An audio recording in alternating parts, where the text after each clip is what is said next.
कहीं न कहीं भाजपा और नीतीश से डर के उनको लालू जी को वोट देना पड़ता था।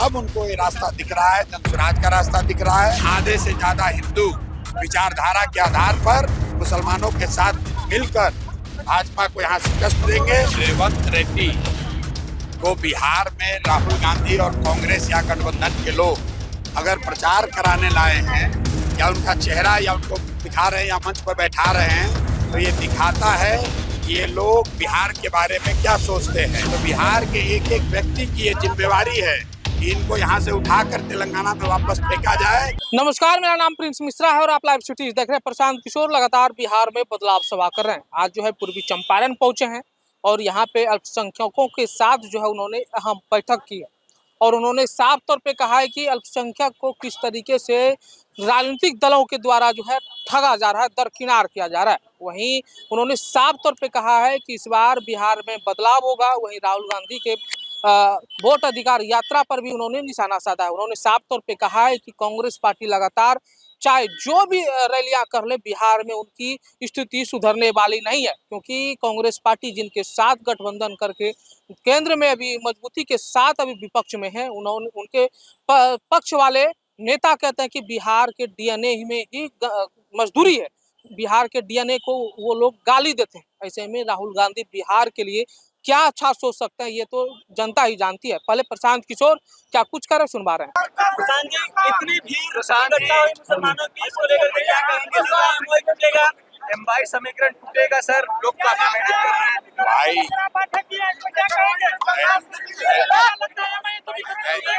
ऐसा है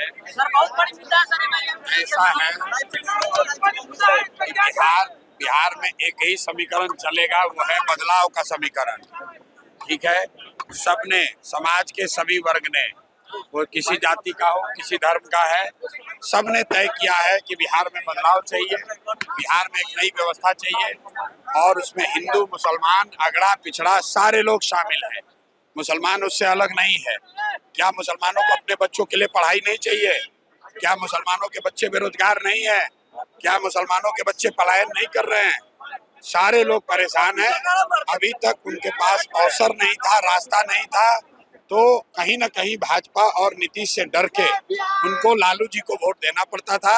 अब उनको ये रास्ता दिख रहा है, जनसुराज का रास्ता दिख रहा है। तो सारे लोग विचारधारा के आधार पर जो समीकरण जनसुराज बता रहा है कि एमवाई समीकरण नहीं चाहिए, विचारधारा आधारित समीकरण चाहिए, वो समीकरण चाहिए जहां आधे से ज्यादा हिंदू विचारधारा के आधार पर मुसलमानों के साथ मिलकर भाजपा को यहाँ शिकस्त देंगे और बिहार में तरक्की भी होगी और भाजपा को हराया भी जाएगा। प्रियंका गांधी, रेवंत रेड्डी और राहुल गांधी सारे बड़े नेता कांग्रेस के एक साथ मंच में दिखे हैं। ऐसा है कि रेवंत रेड्डी को बिहार में राहुल गांधी और कांग्रेस या गठबंधन के लोग अगर प्रचार कराने लाए हैं या उनका चेहरा या उनको दिखा रहे हैं या मंच पर बैठा रहे हैं, तो ये दिखाता है कि ये लोग बिहार के बारे में क्या सोचते हैं। रेवंत रेड्डी वही आदमी है जिसने कहा कि बिहार के लोगों का डीएनए मजदूरी करना है। इसने बताया कि बिहार के लोगों का डीएनए तेलंगाना के लोगों के डीएनए से कम है, खराब है। ऐसे व्यक्ति को अगर कांग्रेस और गठबंधन बिहार में लाकर मंच पर बैठा रही है, तो बिहार के एक एक व्यक्ति की ये जिम्मेवारी है कि इनको यहाँ से उठाकर तेलंगाना में वापस फेंका जाए, ताकि इनको याद रहे कि अगर बिहार के लोग सिर्फ मजदूरी करने के लिए पैदा हुए हैं, तो फिर यहाँ बिहार में आकर वोट क्यों मांग रहे हो? तो क्या किया जाए, तो क्या करें बताइए? SIR में आप भी शामिल हो जाइए। बिहार सरकार लगातार घोषणा पर घोषणाएं करती जा रही है, क्या लग रहा है कि चुनाव कठिन होगा? बिहार सरकार घोषणाएं कर रही है सर। किसको? मनीष कश्यप को पार्टी में रखे नबी को गाली देता है और आज आप मुसलमानों का यदि करे सम्मेलन कर रहे हैं। अच्छा, ऐसा है। अरे सुन लीजिए मेरे भाई, गंगा नदी है ना, गंगा नदी हरिद्वार से जब शुरू होती हैं, गंगोत्री से शुरू होती है, तो 7 नदियां मिलकर हरिद्वार में गंगा बनती हैं और उसमें रास्ते में छोटी बड़ी कई नदियां, नदी नाले सब मिलते हैं। उससे गंगा का कैरेक्टर नहीं बदलता है। जो नदी नाले मिलते हैं उनका स्वभाव वो उस गंगा में समाहित हो जाता है। तो जन स्वराज इतनी बड़ी विचारधारा है, इतना बड़ा प्रयास है, इसमें हर वो व्यक्ति जो अपना इसमें जुड़कर सुधार करना चाहता है उसको ये अवसर है। जुड़ने के बाद अगर उसने गलती किया हो तो फिर बताइए, जरूर उसका जवाब दिया जाएगा।